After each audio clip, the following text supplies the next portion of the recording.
लो aspirants, आज के video में हम डिस्कस करने वाले हैं एसएसबी का कुछ important section that is story writing और नरेशन भी डिस्कस करेंगे।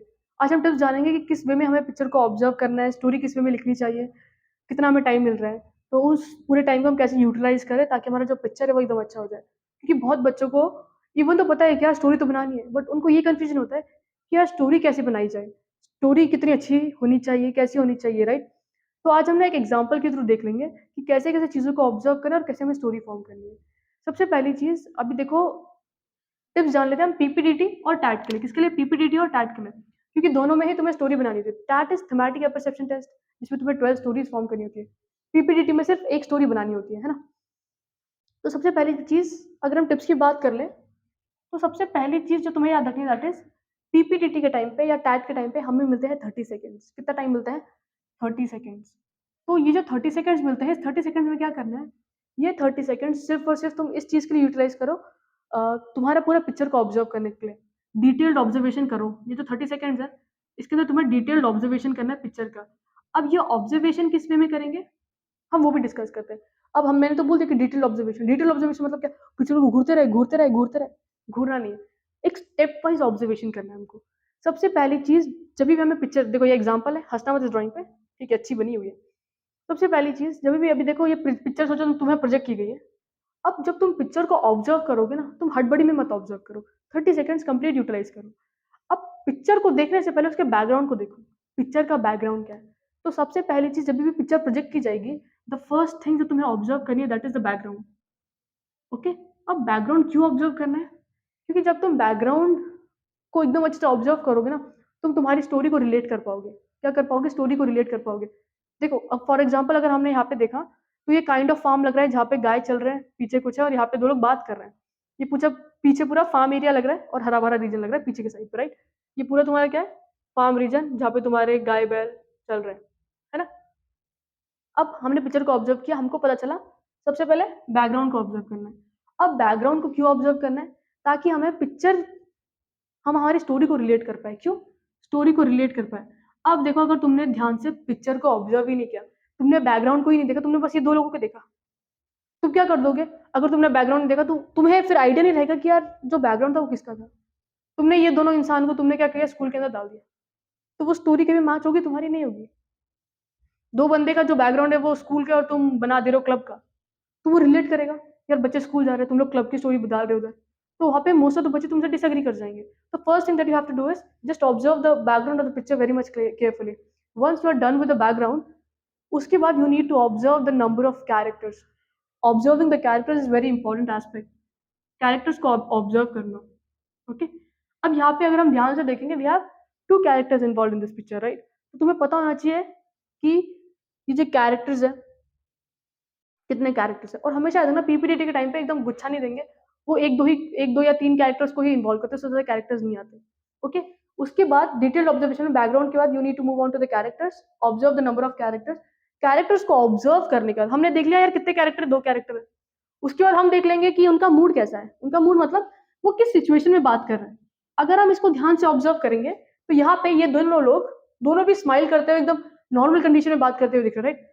अगर किसी के चेहरे पे से गुस्से वाला होता, तो हमको क्या लगता कि भाई कुछ तो झगड़ा हुआ है। अब यहाँ पे ये दोनों एकदम आराम से बात करते हुए नज़र आ रहे हैं, राइट? इसका मतलब क्या?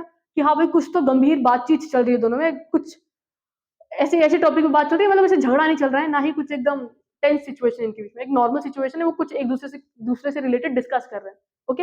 उसके बाद ऑब्जर्व मूड। मूड क्या है? हैप्पी है। हैप्पी को हम पॉजिटिव बोल देते हैं। क्या नेगेटिव मतलब सैड है या गुस्से वाले हैं या न्यूट्रल है? कोई फेस पे ऑब्जर्वेशन ही नहीं है, कोई फेस पे कोई मूड ही नहीं है। ओके? तुमने इसको ऑब्जर्व कर लिया। अब देखो, ये हमने धीरे-धीरे चीज़ें डिस्कस की, बट ये 30 सेकंड्स के अंदर हो जाना चाहिए। तुम्हारे बैकग्राउंड, नंबर ऑफ कैरेक्टर्स, उनका मूड, सब कुछ। ओके? तुमने मूड को ऑब्जर्व कर लिया। अब तुम्हें देखना है कि यार स्टोरी में क्या चीज़ चल रही है, स्टोरी में क्या हो रहा है, स्टोरी का एक्शन क्या है। ओके? जब तुम ये सारी चीज़ें करोगे, एक्शन पता चल जाएगा कि अब ये यहाँ पे हमको दिख रहा है कि ये दोनों कुछ आपस में बात कर रहे हैं तुम्हारे स्टोरी में। कुछ प्रेज़ेंट सिचुएशन चल रही है, क्या सिचुएशन चल रही है, दोनों कुछ बात कर रहे हैं। ओके? ये सारी चीज़ हो गई। 30 सेकंड्स में तुम्हें सिर्फ ये चीज़ करनी है। इवन दो तुमको पता है कि यार पिक्चर तो एकदम अच्छे से देख ली बैकग्राउंड, तभी भी 30 के 30 सेकंड पूरे पिक्चर को ही ऑब्जर्व करने में लगाना, हर एक छोटी से छोटी, माइन्यूट से माइन्यूट डिटेल्स को एकदम अच्छे से एनालाइज़ करना। ये तुम्हारी चीज़ हो गई। उसके बाद हमें स्टोरी फॉर्म करनी होती है, राइट? अब स्टोरी फॉर्म करते वक़्त क्या ध्यान में रखो, तुम्हारी स्टोरी का एक पास्ट होना चाहिए, एक प्रेजेंट होना चाहिए और एक फ्यूचर होना चाहिए। मतलब ये जो प्रेजेंट सिचुएशन है, ये कोई ना कोई सिचुएशन से अराइज हुई होगी, या पास्ट में कुछ ऐसी चीज, देखो पास्ट में क्या हो सकता है, ये बंदा बैल गाय बैल चला रहा था, उतने में ये कोई बंदा यहाँ से इसके पास आके बात कर रहा है, समझ रहे हो? पास्ट सिचुएशन क्या थी कि यार ये कुछ बैल वैल चला रहा है, फिर ये आके से बात कर रहा है, राइट? और इसका आउटकम भी होना चाहिए तुम्हारे पास कि इस सिचुएशन के बाद क्या सिचुएशन होने वाली है।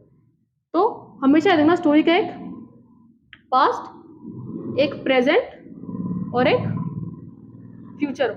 अब ऐसा जरूरी नहीं है कि जो पास्ट प्रेजेंट और फ्यूचर है वो एकदम स्टोरी से चिपके ही हुआ कि ये भैंस चला रहा है, फिर वो आ रहा है, फिर बात कर रहा है, फिर वो दोनों घर चले जा रहे हैं, ऐसा नहीं। एकदम लॉन्ग टर्म भी सोच सकते हो तुम इसको। ओके, अब फॉर एग्जाम्पल अगर हम इससे इस स्टोरी को देख के अगर स्टोरी बनाने की कोशिश करेंगे तो स्टोरी क्या बन सकती है? हम देखो, ये बंदा है, ये पूरा ऐसे शर्ट पैंट में दिख रहा है, ये बंदा फार्मर जैसा लग रहा है, राइट? ये कैसा दिख रहा है? फार्मर जैसा दिख रहा है। और ये बंदा कैसा दिख रहा है? हाँ भाई, ये मतलब एक अर्बन एरिया से बिलोंग करता हुआ दिख रहा है, राइट? है ना? हम क्या बोल सकते हैं, अब ये फार्मर है, पीछे खेती दिख रही है, राइट? तो क्या पता ये दोनों बंदे बात कर रहे हो, ये दोनों क्या कर रहे हो, बात कर रहे हो। हम ऐसे बता सकते हैं कि ये जो बंदा है ये भी एग्रीकल्चरल में कुछ स्टडीज कर रहा है, उसके बाद उसको उसके गांव की कंडीशन मालूम पड़ी कि गांव में जो प्रोडक्शन है, एग्रीकल्चरल प्रोडक्शन, वो अच्छा नहीं हो रहा है। तो उसको लगा कि हाँ भाई, अगर मैं एग्रीकल्चर अभी पढ़ रहा हूँ तो एक अच्छा आइडिया हो सकता है, ताकि मैं जो भी मैं अभी पढ़ रहा हूँ मैं वो सारे जाके अपने गाँव में इम्प्लीमेंट कर सकूँ। गाँव में जो भी फार्मर्स है, जो भी कर्जे में डूबे हुए हैं, जिनका प्रोडक्शन अच्छा नहीं है, उनको मैं चीजें बताऊँ, मॉडर्न टेक्निक्स बताऊँ। ये जो पीछे गाय बैल दिख रहे, गाय भैंस तुमको दिख रही है, राइट? उसका भी तो कुछ मॉडर्न है, राइट? तो मॉडर्न टेक्निक्स, मॉडर्न मशीन्स, वो सारे इंट्रोड्यूस किए जाए गाँव में, ताकि जिसके वजह से जो हमारे फार्मर्स हैं उनका टाइम बच जाए। जो इनका प्रोडक्शन है वो कम है, तो उसकी जगह पे हम ऐसे सीड्स यूज़ करें जिससे प्रोडक्शन ज़्यादा हो जाए, like high HYV seeds, right? High yielding variety seeds, समझ रहे हो तुम लोग? ये गाय भैंस की जगह पे एक ऐसी मॉडर्न मशीन ला दे जो फार्मर्स का टाइम बचा पाए, और यही टाइम फार्मर्स कोई और जगह पे इन्वेस्ट कर सके। तुम समझ रहे हो? अब तो हमारा देखो प्लॉट कैसे हुआ, हमको पता चल गया कि यार यहाँ पे दो लोग हैं, एक मॉडर्न अर्बन एरिया से बिलोंग करते हुए दिख रहा है, एक रूरल एरिया से, एक फार्मर जैसा दिख रहा है। तो उनके बीच में कुछ तो बातचीत चल रही है, पीछे ये है। तो तुम सिचुएशन तो तुम्हारे हिसाब से, अगर देखो, अगर तुमने ध्यान से पीछे ऑब्जर्व ही नहीं किया तो तुमको ये फार्म दिखता ही नहीं, राइट? तो तुम कैसे करते ये चीज को, राइट? तो अभी हमने क्या बोल दिया स्टोरी, कि ये कोई भी XYZ नाम का बंदा है, ये एग्रीकल्चरल पढ़ रहा है, कोई एक स्टडीज कर रहा है, और उसको उसके गाँव की कंडीशन पता चली। अब देखो, हमने बस इस स्टोरी से चिपक के स्टोरी नहीं बनाई, हमने कुछ एक पास्ट क्रिएट किया, फिर अभी हम प्रेजेंट क्रिएट करेंगे और फिर फ्यूचर। अब देखो कैसे हो सकता है स्टोरी। XYZ बंदा है, वो अभी एग्रीकल्चरल की स्टडीज कर रहा है, कोई तो भी एक अच्छे XYZ यूनिवर्सिटी से, और उसको पता चला कि उसके गाँव में इस बार जो कंडीशंस है, या उसके गाँव का जो एग्रीकल्चर प्रोडक्शन है वो अच्छा नहीं हो रहा है। तो वो क्या करेगा, उसको अभी उसके पास एक आइडिया आया, फिर वो अपने गाँव में जितने भी फार्मर्स है, जो भी फार्मर का हेड है, प्रधान है, उसके पास गया, उससे बात की उसने, और उसने बोला कि अगर हम हमारे फार्मिंग टेक्निक्स में चेंजेस लाते हैं, जो हमारे आउटडेटेड टेक्निक्स है उसको हम रिप्लेस करते हैं न्यू टेक्निक से, लाइक जो भी न्यू न्यू मशीन्स आ चुकी है वो सारे यूज़ करते हैं। हम हाई यील्डिंग वैरायटी सीड्स का यूज़ करते हैं, हम फर्टिलाइजर्स, पेस्टिसाइड का यूज़ करते हैं हमारे खेती-बाड़ी सबको बचाने के लिए। तो इससे क्या होगा, हमारा जो एग्रीकल्चर प्रोडक्शन है वो इंक्रीज़ होगा, और हमारा टाइम भी कम वेस्ट होगा इस चीज़ में। समझ रहे हो? तो एट द एंड क्या हो रहा है, जो एग्रीकल्चर प्रोडक्शन बहुत कम था, अब वो एग्रीकल्चर प्रोड्यूस 2 टाइम्स 3 टाइम्स हो गया। जिसकी वजह से एग्रीकल्चर प्रोड्यूस भी इंक्रीज़ हो गया, गाँव की कंडीशन भी इम्प्रूव हो गई। अब जो एग्रीकल्चरल प्रोड्यूस है वो 2 से 3 टाइम्स होने की वजह से क्या हुआ, जो फार्मर्स हैं उनके पास पैसा ज़्यादा है, उनके पास प्रॉफिट ज़्यादा है। प्रॉफिट ज़्यादा आने की वजह से उनकी इकोनॉमिक कंडीशंस भी रेज़ हो चुकी है। तुम समझ रहे हो कितनी सारी चीज़ों को तुम रिलेट करके बता सकते हो। पास्ट एग्रीकल्चरल कंडीशन अच्छी नहीं थी, प्रेज़ेंट में हमने वो सारी सिचुएशन लागू की, और फ्यूचर में हमारा आउटकम कितना अच्छा हो गया, हमारा एग्रीकल्चर प्रोड्यूस अच्छी हो गई, हमारे जितनी भी चीज़ें थी वो सारी अच्छी हो गई। फार्मर्स की इनकम अच्छी हो गई, टाइम कम जा रहा है, मेहनत कम लग रही है। तुम समझ रहे हो, ये सारी चीज़ें ऐसे बनाते हैं स्टोरी। ओके? अब देखो, ये तो हो गया हमारा टैट और पीपीडीटी का स्टोरी कैसे बनाते हैं। अब हम बात करते हैं नरेशन। नरेशन तुम्हें पीपीडीटी के टाइम पे करना होता है, राइट? क्या नरेशन देना होता है। अब मेरी बात सुनो, नरेशन तुम्हारा ऐसा होना चाहिए ना, नरेशन एकदम फ्लुएंट, एकदम कि भाई नरेशन के टाइम पे तुम्हें ना पूरे ग्रुप को इन्फ्लुएंस करना आना चाहिए। तुम्हारे अंदर एक फ्लुएंसी, तुम्हारे पास एक कॉन्फिडेंस, ये सारी चीजें दिख के आनी चाहिए, निखर के, यार भाई द मोस्ट अच्छा वाला बंदा यही है यार। इतना कॉन्फिडेंट कैसे होता है कोई? समझ रहे हो तुम लोग? नरेशन के टाइम पे, उसी टाइम पे ये 1 मिनट होता है जहाँ पे तुम तुम्हारे ग्रुप पे चाह सकते हो, तुम्हारे एसएसएस पे, तुम्हारे ग्रुप पे, सब पे। ओके, नरेशन फ्लुएंट और कॉन्फिडेंस के साथ देना। और देखो तुम नरेशन स्टोरी देखो क्या होता है कि अभी जब हम स्टोरी लिखते हो और फिर हम जब नरेशन के लिए जाते हैं ना, उसके बीच में एक टाइम स्पैन होता है। तो उस टाइम स्पैन में तुम क्या करो, तुम स्टोरी को रिवाइज करते रहो, दिमाग में रिवाइज करते रहो, तुम कैसे बोलने वाले हो ग्रुप के सामने। तो उसको तुम एक बार फ्लो में चलते रहोगे ना, तो ऑटोमेटिकली तुम्हारे दिमाग में बैठ जाएगी। वरना पता चला तुम नरेशन करने जा रहे हो, तुम स्टोरी भूल गए तुम्हारी। तो या एटलीस्ट ना 2 से 3 बार तुम्हारी स्टोरी को ना दिमाग में, ब्रेन में रिवाइज कर लेना, ठीक है? ब्रेन में 2 टू 3 टाइम्स उस स्टोरी को, या 10 टाइम, जितना टाइम मिले उतना टाइम में रिवाइज कर लेना। ओके? अब देखो नरेशन कैसे कर सकते हो। सबसे पहले तुम्हें बता सकते हो कि तुमने स्टोरी में क्या परसीव किया। तो जो सबसे फर्स्ट स्टेटमेंट है, it can go like I perceived, कैसे बोल सकते हो देखो, इन द स्टोरी या इन द पिक्चर आई परसीव्ड, कितने भी कैरेक्टर, जितने कैरेक्टर्स तुमने परसीव किया, like in the story I perceived, in the picture I perceived 2 और 3 कैरेक्टर्स। ठीक है, ये स्टेटमेंट से तुम स्टार्ट कर सकते हो narration. In the picture I perceive 2 characters, both were male of 25-35 age. ठीक है, एज बता देना, उनका मूड बता देना। Okay, in the picture I perceived 2 males of age 25 and 35। Okay, उसके आगे तुम बता सकते हो कि जो तुम्हारा एक्शन ऑफ द स्टोरी है, वो क्या बता सकते हो, एक्शन, तुम्हारे स्टोरी का एक्शन। लाइक एक्शन क्या हो सकता है कि जो ये बंदा है, ये बंदे को नॉलेज दे रहा है किसके बारे में, न्यू मॉडर्न टेक्निक्स के बारे में, knowledge about new agricultural techniques, new agricultural practices, ये हो गया हमारा एक्शन। उसके बाद my story goes like this, उसके बाद तुम्हें तुम्हारी स्टोरी को नरेट करना है।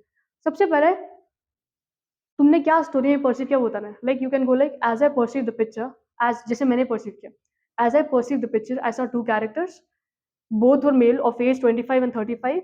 The action of my story is providing knowledge about all the agricultural produces, and then my story goes like this. The This is a boy, Rahul is 24-year-old boy, a 25-year-old boy who is currently studying in agricultural, जो भी college XYZ। और उसके आगे तुम तुम्हारी story को पूरा अच्छे से नरेट कर सकते हो, ताकि तुम्हारा नरेशन भी फ्लुएंट हो। तुम्हारी स्टोरी देखो, स्टोरी अच्छी बनाने की तकनीक इज दिस।